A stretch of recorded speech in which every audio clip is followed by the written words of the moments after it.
યુએસમાં છેલ્લા 2 વર્ષમાં Mexico border પરથી આવેલા અને હાલમાં પેરોલ પર રહેતા 9 લાખ લોકોમાંથી અડધો અડધ એટલે કે લગભગ 4.5 લાખ લોકોની આસપાસ અમેરિકાની અંદર અમેરિકન સરકારે તેમને ડિપોર્ટ કરવા માટે તૈયારી કરી રહી છે, કાર્યવાહી કરી રહી છે।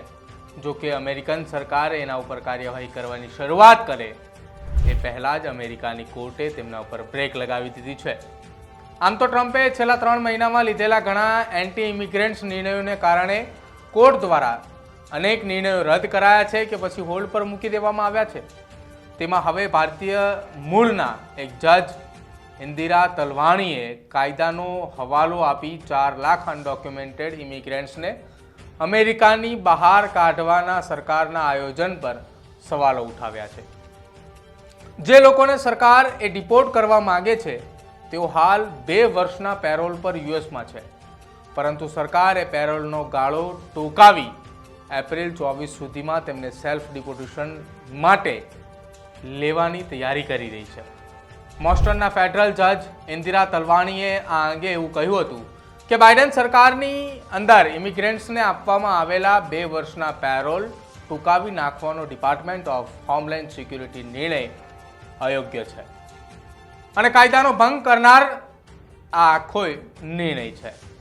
ઓબામાના કાર્યકાળ દરમિયાન અપોઇન્ટમેન્ટ કરાયેલા જજ તલવાણીએ એ પણ કહ્યું હતું કે સરકારે કાયદાનું ખોટી રીતે અર્થઘટન કરી રહી છે। તેના આધારે એપ્રિલ મહિનાની 24મી તારીખથી લગભગ 4.5 લાખ લોકોને ઝડપથી ડિપોર્ટ કરી દેવામાં આવે છે, આવું અમેરિકન સરકાર ઈચ્છી રહી છે। ટ્રમ્પે જે કાયદાનો આધાર લઈ અને ઇલીગલ બોર્ડર ક્રોસ કરનારા લોકોને ઝડપથી દૂર કરવા માટે બનાવવામાં આવ્યો છે, પરંતુ આ કાયદા હેઠળ જેમને પેરોલ ગ્રાન્ટ હેઠળ અમેરિકામાં એન્ટર થવાની મંજૂરી આપી હતી તેવા લોકોને ડિપોર્ટ ન કરી શકાય, આવું પણ નિવેદન એ જજ દ્વારા આપવામાં આવ્યું છે। આ પ્રોગ્રામ હેઠળ બાઇડન સરકારે યુક્રેન, અફઘાનિસ્તાન, ક્યુબા, હૈતી, નિકારાગુઆ અને વેનેઝુએલાના 9 લાખથી પણ વધુ માઇગ્રન્ટ્સને યુએસમાં એન્ટર થવાની મંજૂરી આપી હતી। આ તમામને તે વખતે 2 વર્ષના પેરોલ આપવામાં આવ્યા હતા। એનો અર્થ એવો છે કે તેમને 2 વર્ષ સુધી યુએસમાંથી ડિપોર્ટેશન સામે પ્રોટેક્શન મળેલું છે અને આ દરમિયાન તેઓ પોતાનું સ્ટેટસ ચેન્જ કરવા માટે અસ્લાઇમનો કેસ કરી શકે છે કે બીજી કોઈ રીતે ડિપોર્ટેશન સામે પ્રોટેક્શન મેળવી શકે છે। પેરોલ પર રહેલા ઘણા લોકોએ અસ્લાઇમના કેસ પણ કર્યા છે જે હાલ કોર્ટમાં પેન્ડિંગ છે। જો કે ટ્રમ્પ સરકાર પેરોલનો જ ગાળો ટૂંકાવી દઈને 4.5 લાખ લોકોને ડિપોર્ટ કરી દેવા માંગે છે। જો આ પ્લાન સફળ રહે તો ટ્રમ્પની બીજી ટર્મના પહેલા વર્ષમાં યુએસએ ડિપોર્ટ થનારા કે પછી સેલ્ફ ડિપોર્ટ થઈ જનારા લોકોનો રેકોર્ડ સર્જાઈ જશે અને ટ્રમ્પ એ તેનો શ્રેય લઈ પણ શકે છે। પરંતુ કોર્ટે ફરી એક વખત ટ્રમ્પના પ્લાનમાં રોડા નાખી રહી છે અને આ કેસમાં પણ તેને લાંબી કાયદાકીય લડાઈ બાદ સફળતા મળે તેવા કોઈ અણસાર નથી। ટ્રમ્પ સરકાર માટે અલગ અલગ જગ્યાએ રેડ કરી ઇલીગલ ઇમિગ્રન્ટ્સને શોધવાનું કામ એ ખૂબ જ મુશ્કેલ બની રહ્યું છે। જો કે આઈસે પણ અત્યાર સુધી જે રેડ કરી છે તેમાં લાંબી કાર્યવાહી બાદ અરેસ્ટ થયેલા લોકોનો આંકડો એ સાવ ઓછો રહેતા લાખો ઇમિગ્રન્ટ્સને પકડવા વર્ષોના વર્ષો લાગી જાય તેમ છે।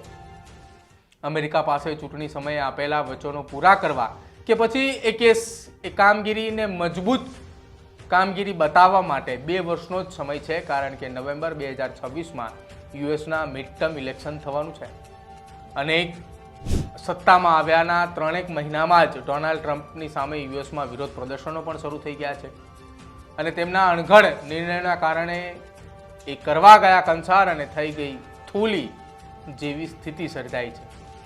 ટ્રમ્પે પોતે પ્રેસિડેન્ટ બનતા જેને રદ કરી દેવાનો જોરશોરથી પ્રચાર કરી રહ્યા હતા તેઓએ બર્થ સિટીઝનશિપ એક્ટ પણ તેઓ દૂર નથી કરી શક્યા। આડેધડ માસ ડિપોર્ટેશન માટે તેમણે એલિયન એનિમેસ એક્ટ જે હેતુથી અમલમાં મૂક્યો હતો તેના પર પણ સુપ્રીમ કોર્ટે પાબંદી લગાવી છે અને ભૂલથી અલ સાલ્વાડોર ડિપોર્ટ કરી દેવાયેલા જે ઇલીગલ ઇમિગ્રન્ટ્સને પાછા ન લાવવા માટે ટ્રમ્પ સરકારે પોતાના ઈગો પર આવી ગઈ હતી તેને પણ તત્કાલ અમેરિકા લઈ આવવામાં તે સુપ્રીમ કોર્ટે જણાવ્યું હતું।